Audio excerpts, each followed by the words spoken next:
Dr. Fauci, as you are aware, it is a crime to lie to Congress. Section 1001 of the U.S. Criminal Code creates a felony and a 5-year penalty for lying to Congress. On your last trip to our committee on May 11th, you stated that the NIH has not ever and does not now fund gain-of-function research in the Wuhan Institute of Virology. And yet, gain-of-function research was done entirely in the Wuhan Institute by Dr. Shi and was funded by the NIH. I'd like to ask unanimous consent to insert into the record the Wuhan virology paper entitled Discovery of a Rich Gene Pool of Bat SARS-Related Coronaviruses. Please deliver a copy of the journal article to Dr. Fauci. In this paper, Dr. Shi credits the NIH and lists the actual number of the grant that she was given by the NIH. In this paper, she took 2 bat coronavirus genes, spike genes, and combined them with a SARS-related backbone to create new viruses that are not found in nature. These lab-created viruses were then shown to replicate in humans. These experiments combine genetic information from different coronaviruses that infect animals but not humans to create novel artificial viruses able to infect human cells. Viruses that in nature only infect animals were manipulated in the Wuhan lab to gain the function of infecting humans. This research fits the definition of the research that the NIH said was subject to the pause in 2014 to 2017, a pause in funding on gain of function.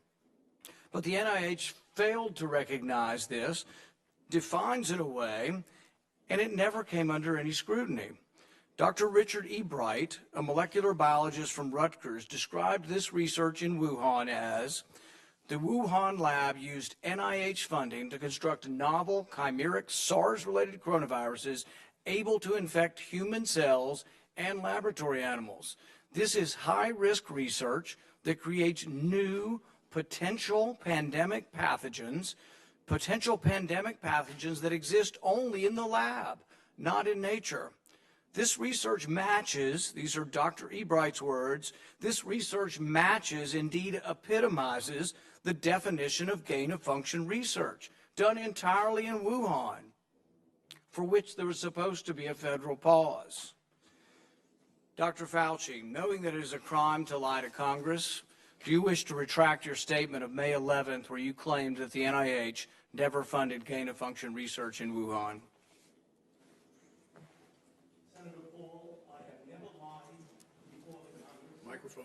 Your microphone. Senator Paul, I have never lied before the Congress, and I do not retract that statement.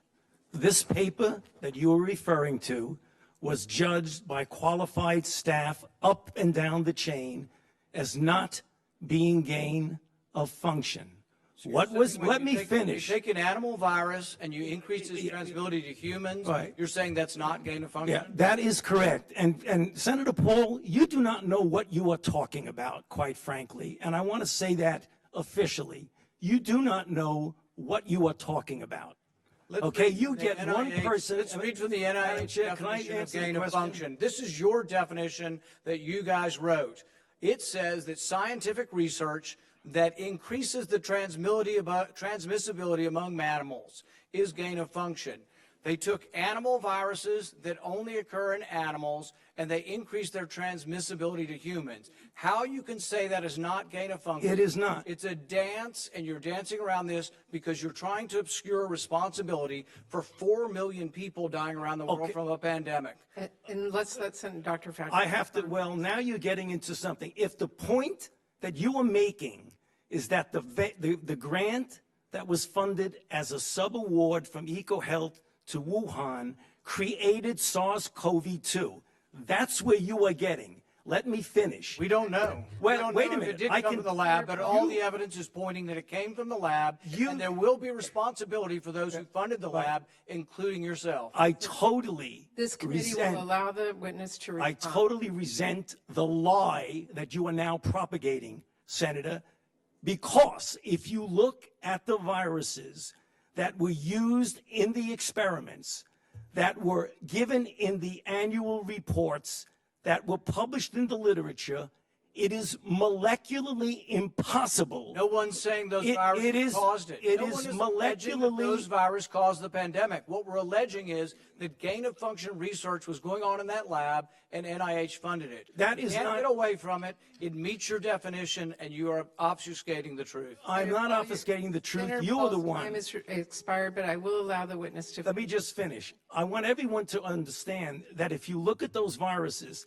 and that's judged by qualified virologists and evolutionary biologists, those viruses are molecularly impossible No one's to saying result they are. No in one's saying those viruses SARS-CoV-2. caused the pandemic. Senator Paul, We're saying they are gain-of-function viruses because they were They're not. animal viruses that became more transmissible in human, and you funded it. And you- admit the truth. And you Senator implying, Paul, your time has expired, and I will allow witnesses who come before this committee to respond. and you are implying that what we did was responsible for the deaths of individual. I totally resent could that. have And been. if anybody And it could is have been. lying here, Senator, it is you. Senator Smith. Thank you, Dr. Fauci. And thanks to all of our panelists for being here today. And thank you, Chair Murray and Ranking Member Burr. I just want to say, Dr. Fauci, is there anything more that you would like to say to counteract these attacks on your integrity that we've all just witnessed? Well, Senator, thank you. I don't think I have anything further to say. This is a pattern that Senator Paul has been doing now at multiple hearings based on no reality. He keeps talking about gain of function. This has been evaluated multiple times by qualified people to not fall under the gain of function definition. I have not lied before Congress. I have never lied, certainly not before Congress. Case closed. Thank you.